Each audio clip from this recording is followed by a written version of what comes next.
इथे, म्हणजेच की शिप्रा नदीचं दर्शन करण्यासाठी. हे बघा शिप्रा नदीचे आरती स्थळ. आता थोड्याच वेळात इथं आरती पण चालू होईल. सगळी मंडळी बघा कशी बसली इथं. माझ्या भावाचं फर्स्ट टाइम आहे उज्जैन. भावा कसं वाटतंय? एकदम मस्त, मस्त वाटतंय का? कशी जागा आहे? एकदम झकास. भावा भाग्य उजळ कुणाचं पण भाग्यात नसतं बाई उज्जैनचं दर्शन, महाकालचं दर्शन. हे पहा मित्रांनो, खूप छान असा रामघाट आहे. शिप्रा नदी तुम्ही बघू शकताय. इथं स्नान करण्याची मान्यता आहे. चांगलं शुभ मानलं जातं स्नान केल्यावर. पाण्याचा स्तर वाढला आहे. मागच्या वेळेस ज्यावेळेस मी आलो होतो त्यावेळेस पाणी कमी होतं. आणि 2028ला इथं कुंभमेळा पण आहे. त्यामुळं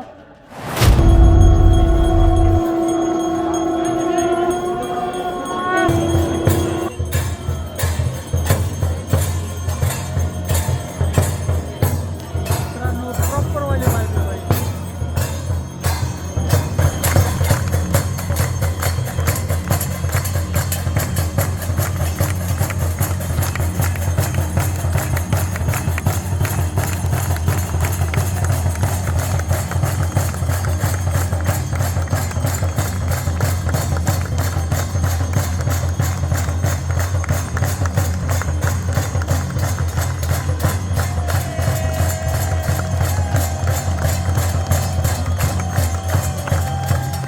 आता जस्ट शिप्रा नदीची आरती केली बाई. असली पॉझिटिव्ह आहे, पण खूप छान असा एक्सपिरियन्स होता. नक्की या कधी आला तर. 6 वाजता असते टायमिंग, 6 ते 7 वाजे दरम्यान चालते आरती.